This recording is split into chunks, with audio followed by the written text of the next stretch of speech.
In this video, we're going to take a brief look at what can be achieved by some of the new features in Unity 2017's powerful new timeline editor. Timeline is an extremely powerful visual sequencer that allows us to queue, animate, and edit game objects and components inside of the editor together. In our additional videos, we'll take a more in-depth look at how we can use Timeline to record animations, sequence clips, and write a custom script to control the playable director component.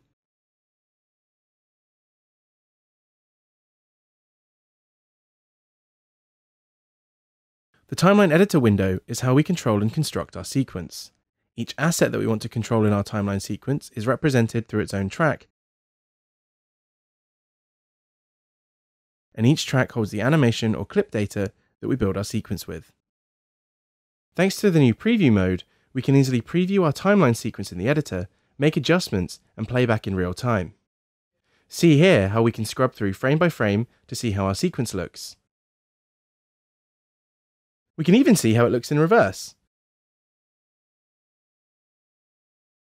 In the game we're making, we've now decided that we want cool cinematic set pieces, which means we need to do something a bit more interesting with cameras.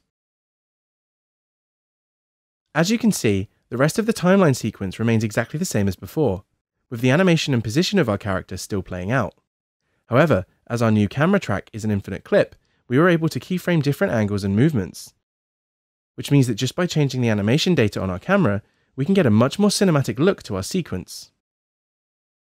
Let's suppose we want to fine-tune any of these animations on our character to better match these new camera movements.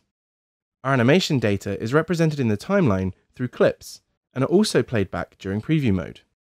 We can move our clips around the timeline to change when they start and how they should blend and behave with other clips on the track, and then preview our changes immediately. Additionally, if we want to make any changes to our camera's infinite clip track, we can edit and adjust the keyframes inside of the animation window as we would with any other animation clip.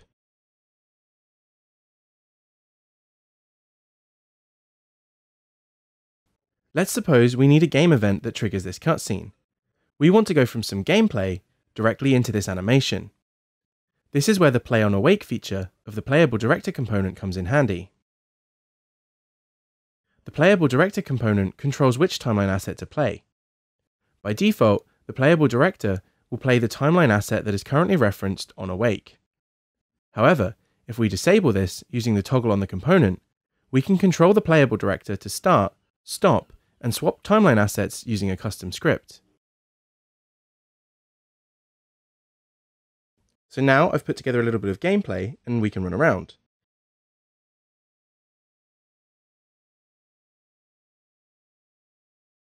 Using a box collider near the ramp and a behavior script referencing the playable director, we can actually run up to the course, press enter, and we're straight into the cutscene. So that's how Timeline could be used for standalone cutscenes or cutscenes triggered in-game, but we can also use Timeline to sequence events while the game is running. So using the same demo here, what if this sequence was showing the player the optimal route to follow in a platformer, or acting as a ghost to race against in a time trial? I've written a ghost mode toggle on this custom component, which when enabled, simply forces the game camera to remain active while the timeline sequence is playing. Now, when we trigger the sequence, it will still play out, but we remain in control of our character, and our sequence looks like a hologram effect.